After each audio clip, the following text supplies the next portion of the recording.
Congratulations. That's pretty exciting. It's great to be here. $30 million. So what are you going to do with this money?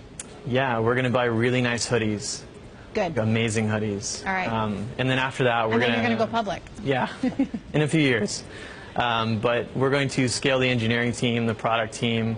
We're going to roll out some new products, and then we're going to expand into some key international markets. All right, I want to back up. I mean, really back up for a minute and talk about what it is that you guys do. You got 2.3 million people out there with Bitcoin wallets from you guys, blockchain. What are these, and how do they fit in the Bitcoin universe? So if you really boil down what we do to a very simplistic form, we just build software that makes it easy for consumers and for businesses to interact with the core Bitcoin protocol.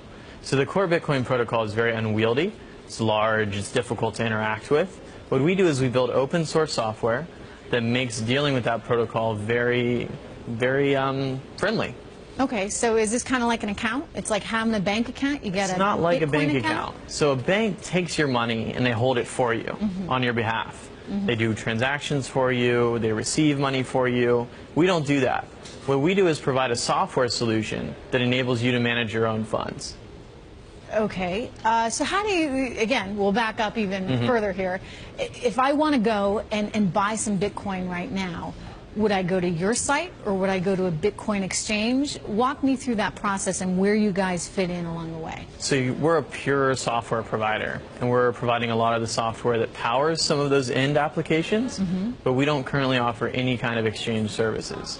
So we purely deal in software that enables the Bitcoin economy and enables Bitcoin transactions peer-to-peer. But we don't do any of the kind of exchange transactions. How'd you get into this? I heard about Bitcoin from a friend. I was really into statistics and a programming language called Project R. Is this back in like 08 or 09? Everybody that's in Bitcoin wishes they'd gotten into Bitcoin sooner. So what year? I can remember when Bitcoins started to become worth about $1, so pretty early on. You know, but back then it wasn't immediately obvious that you should accumulate thousands of Bitcoins. And it also didn't have the same kind of community around it. What's truly valuable about Bitcoin is all the developers and all the people that are doing things really interesting with Bitcoin.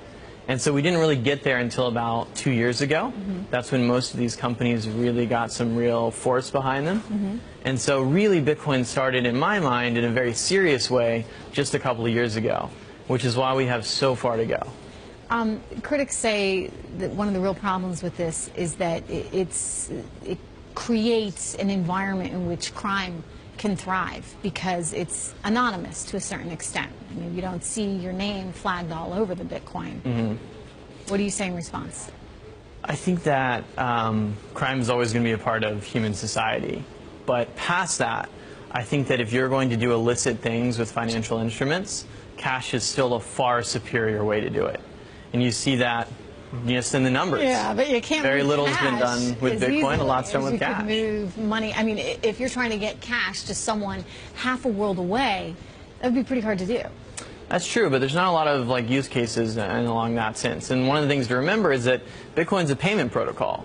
In order for it to be really useful, you always have to exit into some kind of local currency at some point. And at that point is when it usually becomes possible to track. You know, you look at a lot of criminal cases that have been filed against people that were using Bitcoin, and it doesn't seem like the authorities have a problem prosecuting these cases. What do you think the future is for regulation in this industry? You know, I'm not an attorney. We have some great ones. I think that regulation will inevitably be less scary than people sometimes think it will be. I think that regulators, at the end of the day, want to encourage innovation. I think that they want to see jobs stay here in America, and I think I'm just a generally optimistic person.